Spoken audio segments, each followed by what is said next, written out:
Christopher Nolan की next film the Odyssey officially announce हो गई है।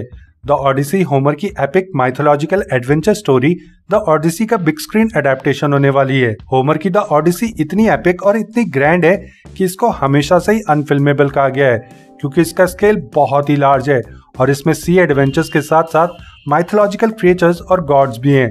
और इस कहानी में इतना कुछ है कि इसको एक फिल्म में दिखा पाना इम्पॉसिबल है, और इस इम्पॉसिबल को अगर कोई पॉसिबल कर सकता है तो वो है क्रिस्टोफर नोलन। ये फिल्म अपने कंटेंट की वजह से सीजीआई और वीएफएक्स हैवी होने वाली है, और द ऑडिसी क्रिस्टोफर नोलन के करियर की सबसे महंगी फिल्म होने वाली है। तो आज की वीडियो में आप जानोगे क्रिस्टोफर नोलन की द ऑडिसी की स्टोरी के बारे में, कौन कौन से क्रिएचर्स और गॉड्स आपको इसमें देखने को मिलेंगे, और जो एक्टर्स द ऑडिसी में कास्ट हो चुके हैं वो कौन कौन सा कैरेक्टर प्ले कर सकते हैं, और क्रिस्टोफर नोलन पहली बार एक माइथोलॉजिकल एपिक बनाने जा रहे हैं तो इस पे मेरे क्या ओपिनियन है। पर सबसे पहले क्रिस्टोफर नोलन की द ऑडिसी पे और भी वीडियोस देखने के लिए आप द सुपर पॉप शो को सब्सक्राइब कर दीजिए और साथ में नोटिफिकेशन बेल भी दबा देना, ताकि पॉप कल्चर से रिलेटेड कोई भी वीडियो आप मिस ना करें। तो बिना कोई समय गवाए चलिए वीडियो शुरू करते हैं। 2800 साल पहले होमर नाम के एक ब्लाइंड पोएट ने दो एपिक्स लिखी थी, द इलियाड और द ऑडिसी। पर द ऑडिसी की स्टोरी समझने से पहले आपके लिए द इलियाड की स्टोरी समझना जरूरी है, क्योंकि दोनों की स्टोरी इंटरकनेक्टेड है और ऑडिसीज दोनों ही स्टोरी में इम्पोर्टेंट पार्ट प्ले करता है। तो इलियाड की स्टोरी है ट्रोजन वॉर के ऊपर, जिसमें ग्रीक सोल्जर्स बड़े से लकड़ी के घोड़े के अंदर छुप के जाते हैं और ट्रॉय पर हमला करते हैं। वैसे होमर की द इलियाड का लूज अडेप्टेशन ट्रॉय मूवी है, जो कि ब्रैड पिट की है। मैं रिकमेंड करूंगा, अगर आपने ब्रैड पिट की ट्रॉय नहीं देखी है तो उसे एक बार जरूर देख लो। तो द इलियाड में ओडेसिस अपने होम आइलैंड इथिका पे रूल करता है, पर वो 10 साल तक ट्रॉय में फाइट करता है स्पार्टन क्वीन हेलेन को रिट्रीव करने के लिए। ट्रोजन वॉर के बाद ओडेसिस बनता है वॉर हीरो, और फिर शुरू होती है होमर की दूसरी एपिक द ऑडिसी, जिसमें ओडेसिस अपने घर की जर्नी पे निकलता है अपने सोल्जर्स के साथ, शिप में बहुत सारा गोल्ड और वाइन लेके, क्योंकि उसके घर यानी इथिका में उसकी वाइफ पेनेलोपी और उसका बेटा टेलीमाचुस उसका इंतजार कर रहे होंगे। ओडेसिस अपनी वाइफ से बहुत प्यार करता है, पर उसको घर पहुंचने में पूरे 10 साल लग जाते हैं, क्योंकि समुद्र में उसको बहुत सारी डिफिकल्टीज का सामना करना पड़ता है, विच इज माइथोलॉजिकल क्रिएचर्स और गॉड्स के रूप में।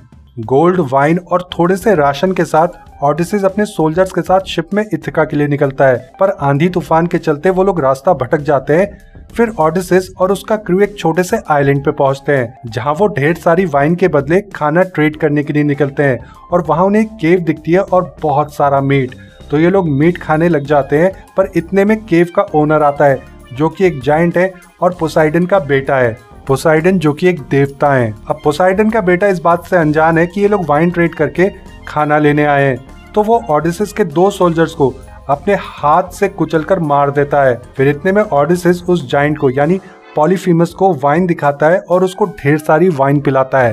अब पॉलीफीमस वाइन तो पी लेता है, पर इन सभी लोगों को अपनी केव में बंद कर देता है अपनी शीप्स के साथ, और जिन 2 सोल्जर्स को उसने मारा था उन्हें खा जाता है। फिर धीरे धीरे ओडेसिस पॉलीफीमस के साथ दोस्ती करता है, उसको वाइन पिला पिला कर, और उसको अपना नाम नोबडी बताता है। और फिर एक दिन जब पॉलीफीमस नशे में धुत हो जाता है, तो ओडेसिस एक बड़ा सा डंडा पॉलीफीमस की थर्ड आई में मारता है, पर उसे जान से नहीं मारता, क्योंकि केव का दरवाजा तो केवल पॉलीफीमस ही खोल सकता है, क्योंकि वहां पे बहुत बड़े बड़े पत्थर है जो एक आम इंसान के लिए हटा पाना बहुत ही मुश्किल है। पर पॉलीफीमस तो पोसाइडन का बेटा है, वो एक जायंट है, ही इज अ गॉड, तो वो ये खोल सकता है। और जब पॉलीफीमस के वर्शिपर्स आते हैं उससे पूछने के लिए कि हु इज किलिंग यू, तो पॉलीफीमस कहता है कि नोबडी इज किलिंग मी। तो ये सुन के सब वर्शिपर्स चले जाते हैं कि शायद ये चोट उसे अपने आप ही लगी हो, क्योंकि वो तो कह रहा है कि नोबडी इज किलिंग मी, पर वो नोबडी तो ओडेसिस के लिए कह रहा होता है, पर ये बात कोई समझ ही नहीं पाता।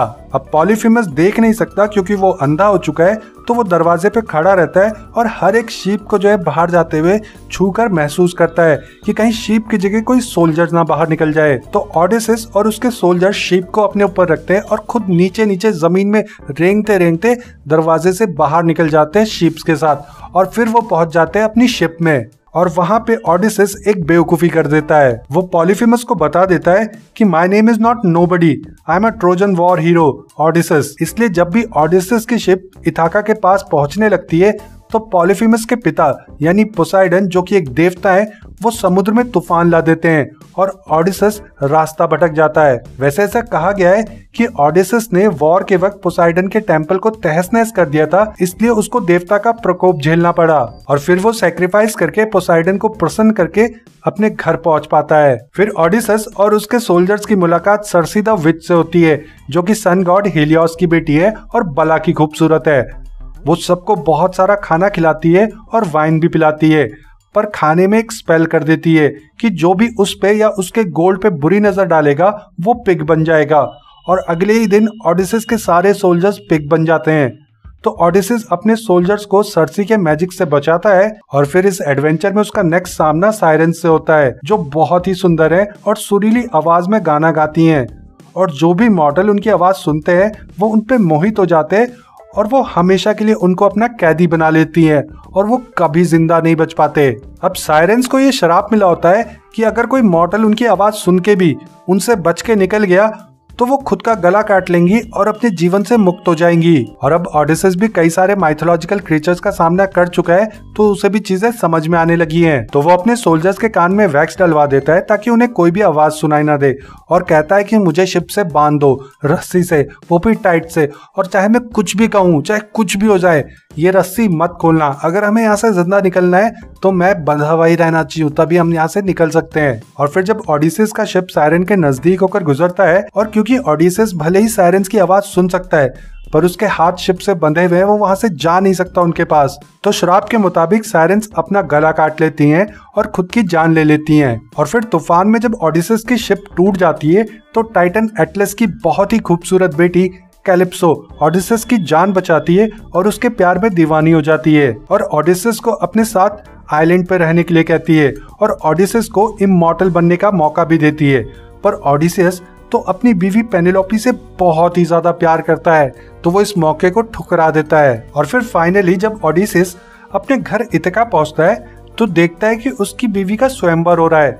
एक्चुअली में पेनेलोपी भी ओडिसिस से बहुत प्यार करती है और दूसरी शादी ना करनी पड़े इसके लिए वो कुछ ना कुछ नाटक रचती रहती है ताकि वो किसी न किसी तरह रिश्तों को ठुकरा दे। तो इस बार उसने स्वयंवर रचा है जहाँ पे उसने ओडिसिस का धनुष रखा है और फिर जो भी 12 एक्स के हेड के बीच में से निशाना लगाएगा पेनेलोपी उसी से शादी करेगी। और पेनेलोपी को ये बात पता है कि ये काम ओडिसिस के अलावा और कोई नहीं कर सकता। अब यहाँ पे किसी के तो हाथ से धनुष उठ ही नहीं रहा और किसी से स्ट्रिंग ही नहीं हिल रही। तभी वहां पे ओडिसिस पहुंचता है भेष बदलकर भिखारी के रूप में और कहता है कि मुझे एक मौका दो। तो वहां पे सभी लोग हंसने लगते हैं कि अब ये भिखारी धनुष चलाएगा, पर वो तो ओडिसिस है।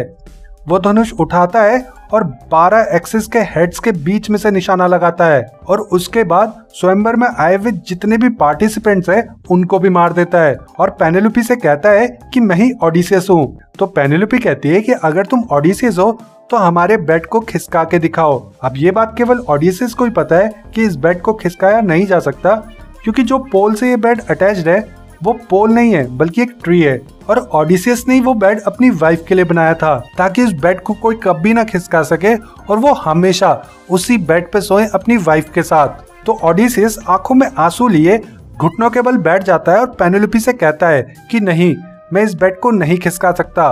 और पेनेलोपी समझ जाती है कि यही ओडिसियस है और इसी के साथ द ओडिसी खत्म हो जाती है।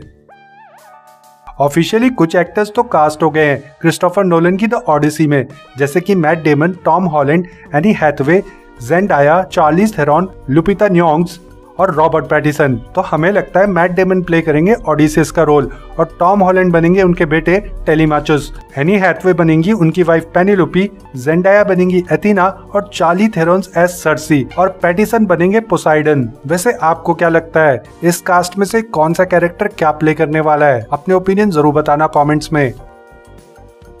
ऑस्कर विनिंग फिल्म ओपनहाइमर के बाद क्रिस्टोफर नोलन एक बार फिर से यूनिवर्सल पिक्चर्स के साथ काम कर रहे हैं। यूनिवर्सल पिक्चर्स की तरफ से यह ऑफिशियल ट्वीट आई है। दैट मीन्स कि इसका फर्स्ट टीजर जुलाई 2025 में आएगा, क्योंकि क्रिस्टोफर नोलन अपनी फिल्म के रिलीज डेट से ठीक 1 साल पहले ही अपनी फिल्म का टीजर रिलीज करते हैं और इस एपिक माइथोलॉजी को शूट करने के लिए वो न्यू IMAX टेक्नोलॉजी का यूज करेंगे। वो कटिंग एज न्यू टेक्नोलॉजी क्या होने वाली है ये तो टाइम आने पर रिवील हो ही जाएगा। अब वैसे तो क्रिस्टोफर नोलन VFX और CGI का काफी मिनिमम यूज करते हैं अपनी फिल्मों में, पर द ऑडिसी तो CGI और VFX हैवी फिल्म होने वाली है, तो ये देखना इंटरेस्टिंग होगा कि वो इस सब्जेक्ट मैटर को कैसे हैंडल करते हैं। वैसे उन्होंने सोचा है तो कुछ अच्छा ही सोचा होगा। वैसे आज से 21 साल पहले वो ट्रॉय बनाना चाहते थे जो द इलियाड पे बेस्ड है, और आज वो बेसिकली उसी का सीक्वल बनाने जा रहे हैं, द ऑडिसी। तो द ऑडिसी को आप क्रिस्टोफर नोलन का ड्रीम प्रोजेक्ट भी कह सकते हो। वैसे क्रिस्टोफर नोलन ने कहा है कि उनकी फेवरेट फिल्म 2024 में ग्लैडिएटर 2 है, and it looks like he is ready to handle an epic mythological film. वैसे क्रिस्टोफर नोलन इतना बड़ा नाम है, इतना बड़ा ब्रांड है कि वो कुछ भी बनाएंगे तो लोग थिएटर पहुंच जाएंगे उनके काम को देखने, उन्हें सपोर्ट करने। उनके प्रोजेक्ट को लेके एक नेक्स्ट लेवल एक्साइटमेंट तो रहती है पब्लिक में, और द ऑडिसी तो काफी एपिक स्टोरी है। तो हमें लगता है कि ये क्रिस्टोफर नोलन की करियर की बेस्ट फिल्म हो सकती है। So that was the video guys. I hope कि आपको वीडियो अच्छी लगी हो। वीडियो अच्छी लगी है तो वीडियो को लाइक कर देना और अपने दोस्तों के साथ शेयर जरूर कर लेना। द ऑडिसी पे और भी वीडियोस देखने के लिए आप द सुपर पॉप शो को सब्सक्राइब कर दीजिए। अब मैं मिलूंगा आपसे अगले वीडियो में, तब तक के लिए मेक सम नॉइज।